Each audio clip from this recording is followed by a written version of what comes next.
Good morning my all of students. आइए आज समझते हैं कोऑर्डिनेट ज्योमेट्री के बारे में। कोऑर्डिनेट ज्योमेट्री जो जिसे बोला जाता है निर्देशांक ज्यामिति।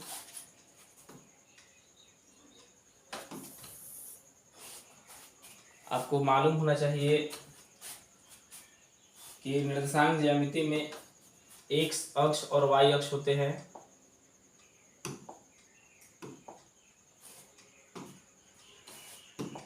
देखा जाए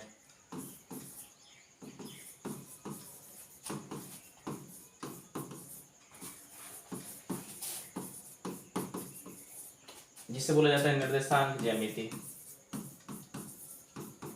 निर्देशांक ज्यामिति कोऑर्डिनेट ज्योमेट्री में कभी भी याद रखिएगा दो अक्ष होते हैं। एक का नाम है एक्स एक्सिस, जैसे मैं यहाँ पे खींचा, इसका नाम है एक्स एक्सिस, यानी एक्स अक्ष बोल सकते हैं। ठीक है, ये जो होता है हॉरिजॉन्टल लाइन है। ये जो लाइनिंग है मेरा हॉरिजॉन्टल लाइनिंग है, यानी कहने का मतलब है क्षैतिज रेखा है, इसे बोला जाता है क्षैतिज। एक और रेखाएं होते हैं जो परपेंडिकुलर खींचा जाता है, जिसे वर्टिकल बोला जाता है। ये होता है वाई एक्सिस, जिसे वाई अक्ष भी बोला जाता है। एक्स अक्ष और वाई अक्ष जहां पे काटान करता है इसे बोला जाता है ओरिजिन, यानी कि मूल बिंदु, अर्थात बोला जाता है मूल बिंदु। मूल बिंदु हमेशा ही 0 होता है, 0,0। कई बार पूछ दिया गया है मूल बिंदु क्या होते हैं, तो हम बताएंगे 0,0। ये जो आपको मिलेगा, यह जो 0 है एक्स अक्ष को दर्शाएगा, एक्स का वैल्यू दर्शाएगा, और ये जो है वाई के वैल्यू को दर्शाता है।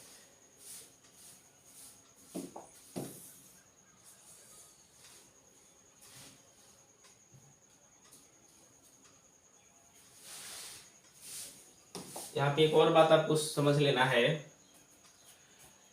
अगर आपसे पूछा जाए, अगर कोई एक्स अक्ष पर है, कोई एक्स अक्ष का जो इक्वेशन होता है, एक्स एक्सिस का जो इक्वेशन होता है, समीकरण होता है,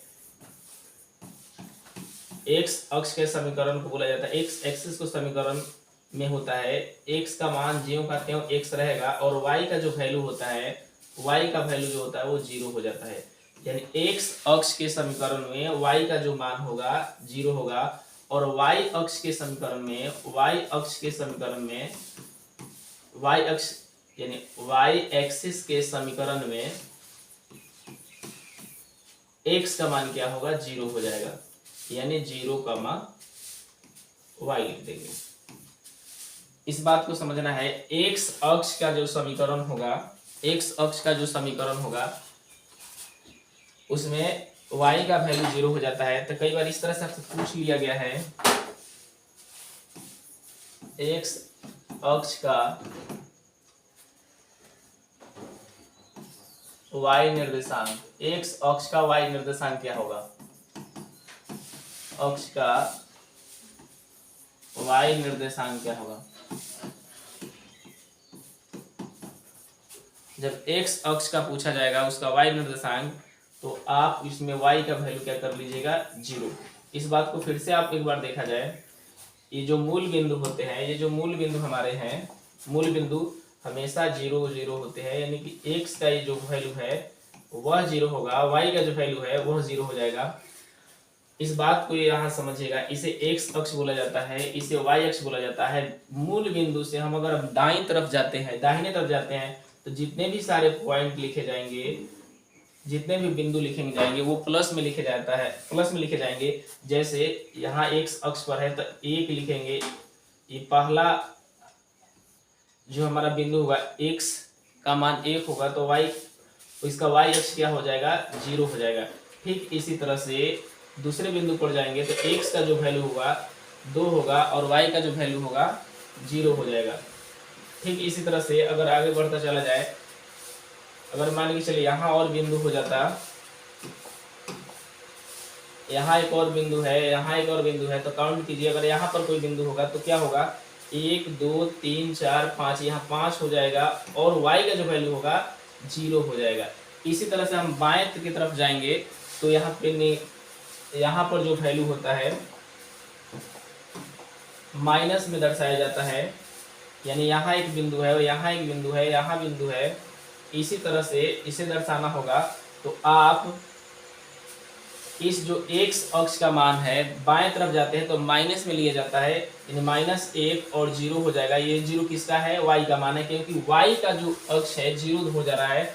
यहाँ पर लेंगे तो -2 होगा और y का फिर वैल्यू क्या होगा, 0 हो जाएगा। इसी तरह से -3 हो जाएगा, ये 0 हो जाएगा। ठीक है, तो जो आपको ये जो मिल रहे हैं, आपको एक और बात यहाँ ध्यान में देना होगा, यहाँ x का जो मान है 21 अक्ष पर है तो कहेंगे x अक्ष पे है, यहाँ भी यह x अक्ष पे है, यह भी x अक्ष पे है, y अक्ष पे है। जैसे मैंने लिखा x अक्ष का जो होगा y निर्देशांक क्या होगा, y का मान क्या होगा, 0 होगा। तो यानी x अक्ष पर है तो इसीलिए इसका y का वैल्यू क्या हो गया है, 0 हो गया है। ठीक है, अगर आपसे पूछ लिया जाए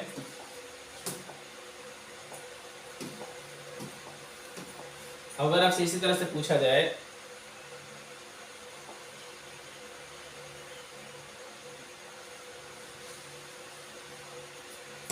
देखिए अगर आपसे मैं पूछूं ये जो कोऑर्डिनेट है x अक्ष है, ये जो कोऑर्डिनेट है y अक्ष है, ठीक, यानी x अक्ष का दाएं तरफ जाने पर पॉजिटिव होता है, बाएं तरफ आने पर नेगेटिव होता है, और इसी तरह से y अक्ष के साथ ऊपर हम जाएंगे तो ये भी पॉजिटिव मान लिखा जाता है, नीचे आने पे वह भी नेगेटिव मान लिखा जाता है।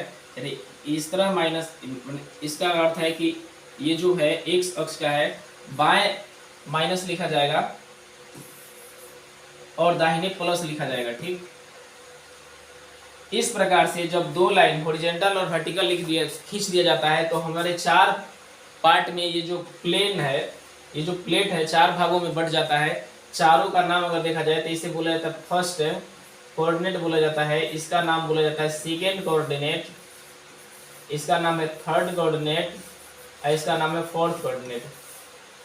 ठीक है, first second third. First coordinate में ऑल पॉजिटिव होता है, यानी सारे मान जो होंगे, जो भी मान होगा सब क्या हो जाएगा, प्लस ही हो जाएगा, सभी मान प्लस प्लस में होते हैं। और इसमें जो सेकेंड कोऑर्डिनेट में होता है x का जो मान होता है, पहले x का मान को दर्शाया जाता है, उसके बाद y के वैल्यू को लिखा जाता है। यानी x का मान क्या चीज में आएगा मेरे प्यारे भाई, माइनस में आएगा, और y का जो मान होगा प्लस में आएगा। इसका मतलब है सेकेंड जो कोऑर्डिनेट है माइनस प्लस को दर्शाता है। इस तरह से थर्ड जो कोऑर्डिनेट है यहाँ x का मान माइनस में रहेगा और y का जो भी मान जो है माइनस में ही रहता है, इसीलिए थर्ड कोऑर्डिनेट माइनस माइनस को दर्शाता है। इसी तरह फोर्थ कोऑर्डिनेट जो होता है पहले x का वैल्यू लिखा जाता है।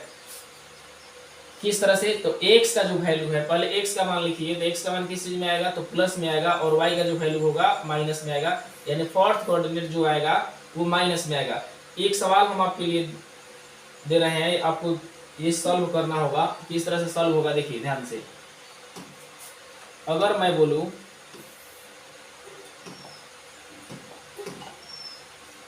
बिंदु 4,6 किस कोऑर्डिनेट में है,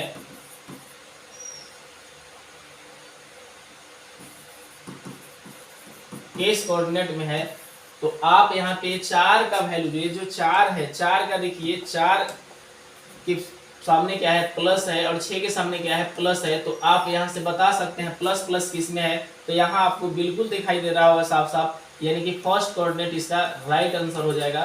ठीक है, इसी तरह से लिखा जाता है, यानी -4 और देता 3 किस कोऑर्डिनेट में है, तो आप आराम से बता सकते थे। यहाँ देखिए, फिर आप देखिए यहाँ 4 के सामने यानी x का मान जो है, x का मान क्या चीज में है, तो माइनस में है, और y का जो मान है किस में है, प्लस में है। तो माइनस प्लस मेरे प्यारे भाई कहाँ पे दिया है, माइनस प्लस किस कोऑर्डिनेट में है, तो सेकेंड कोऑर्डिनेट में। अरे कहने का मतलब है दूसरे कोऑर्डिनेट में, दूसरा आंसर हो जाता है। इसी तरह से आपको बोला जाता कि 6 - 10 किस कोऑर्डिनेट में है, तो 6 के सामने क्या दिखाई दे रहा है आपको, 6 के सामने आपको दिखाई दे रहा होगा, 6 के सामने आपको माइनस दिखाई दे रहा है, और 6 के आगे दिखाई दे रहा है प्लस, और 3 के सामने क्या दिखाई दे रहा है, माइनस। और इसमें देखिए प्लस और माइनस किस कोऑर्डिनेट में, प्लस और माइनस आपको देखने के लिए मिल रहा है कि प्लस और माइनस यहाँ दिखाई दे रहा है। प्लस और माइनस किस कोऑर्डिनेट में, तो फोर्थ कोऑर्डिनेट में, इसका आंसर होगा फोर्थ कोऑर्डिनेट। यहाँ पे एक और बात आपको समझना है, अगर आपसे पूछा जाए भुज और कोटि, कौन सा भुज होता है कौन सा कोटि होता है, जिस तरह से यहाँ पे सवाल मैं लिख रहा हूं,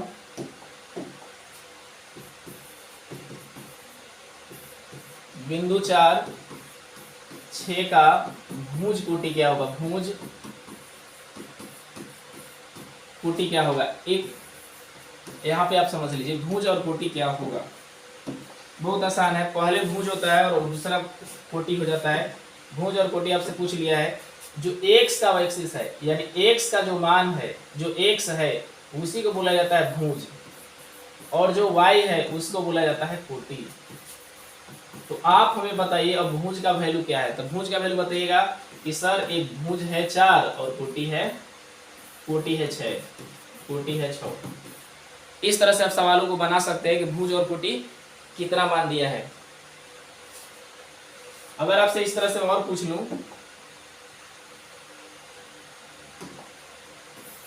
तो आप मुझे बताइएगा -8 4 का निर्देशांक किस निर्देशांक में है या किस कोटि में है, का कोटि और चतुर्थांश बताइए, और चतुर्थांश बताइए। चतुर्थांश 2 सवाल इसमें पूछ लिया गया है।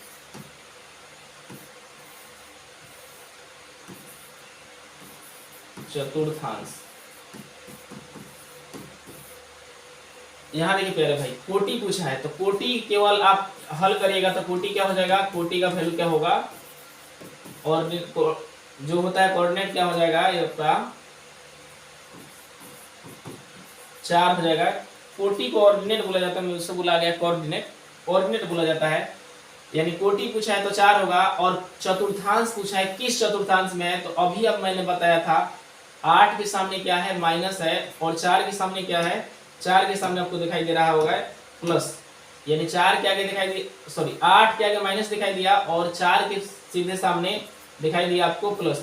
माइनस और प्लस किस कोटि में है, यानी आप देख सकते हैं किस कोऑर्डिनेट में है, कोटि बोला जा रहा है, सॉरी माइनस और प्लस। यहाँ देखिए माइनस और प्लस दिया है, माइनस और प्लस इसमें सेकंड में है, तो हम कहेंगे दूसरा चतुर्थांश में है, यानी कि दूसरे कोऑर्डिनेट में है। आपका आंसर हो जाएगा सेकंड। ठीक, आगे हम एक सवाल आपके लिए लेकर आ रहे हैं। देखिए सवाल बहुत बेहतर है। बोला है आपसे कि बिंदु 03 किस अक्ष पर है, बिंदु 0,3 किस अक्ष पर है, किस अक्ष पर है। ये सवाल बहुत बेहतर है। ऑप्शन अगर आप आपसे दिया जाए x अक्ष पे, y अक्ष पे, दोनों पे, या इनमें से कोई नहीं, किस पर आप टिक आउट कीजिएगा। देखिए हम बता रहे हैं, अगर जिस चीज का वैल्यू दिया है, किसका वैल्यू दिया है, जो मान है, जो नंबर है 0 छोड़कर, तो आप देख रहे हैं यहाँ पर किसका मान दिया है, y का या x का। तो आप कहेगा सर कि y का वैल्यू दिया हुआ है, यानी कि y का मान जो 1 2 3 4 ये भी आपको देखना है, नंबर किस पर दे रखा है वही आपका अक्ष होगा। अर्थात कहने का मतलब है ये y जो है, y का वैल्यू 3 है, यानी 3 ही y है, y अक्ष पे खड़ा है, तो यानी कि y का मान, सॉरी y अक्ष पे है। इसी तरह से अगर आपसे पूछा जाता बिंदु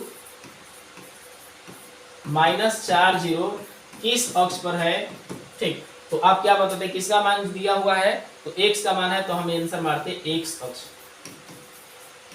ठीक है, तो आपके लिए मैं सवाल दे रहा हूं, होमवर्क के लिए मैंने दो तीन बातें बता रखा है आपको, उस पर आप बनाइएगा। पहला सवाल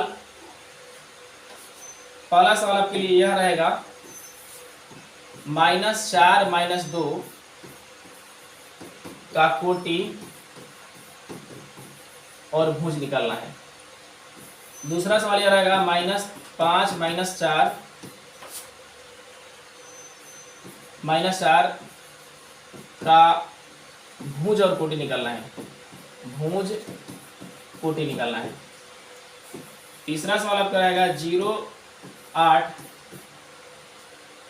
किस अक्ष पर है, किस अक्ष पर है। चौथा सवाल रहेगा 9 0 किस अक्ष पर है।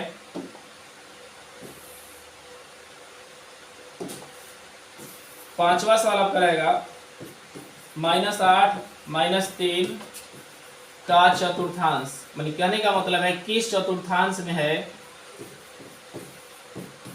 चतुर्थांश में वो निकालना है। छठा सवाल आपके लिए रहेगा -18 8 किस चतुर्थांश में है।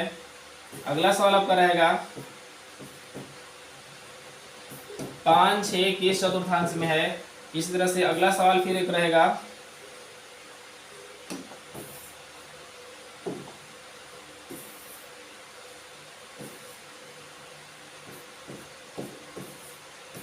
किस चतुर्थांश में है। तो इतने सवाल के लिए हम आपके लिए होमवर्क देते हैं, आप हमारे कमेंट सेक्शन में कमेंट कीजिएगा और मेरे मनोबल को बढ़ाते रहेगा जितना हो सके। मेरे प्यारे दोस्त और भाई और स्टूडेंट्स, मेरे वीडियो को लाइक सब्सक्राइब और शेयर कीजिएगा। तब तक के लिए जय हिंद।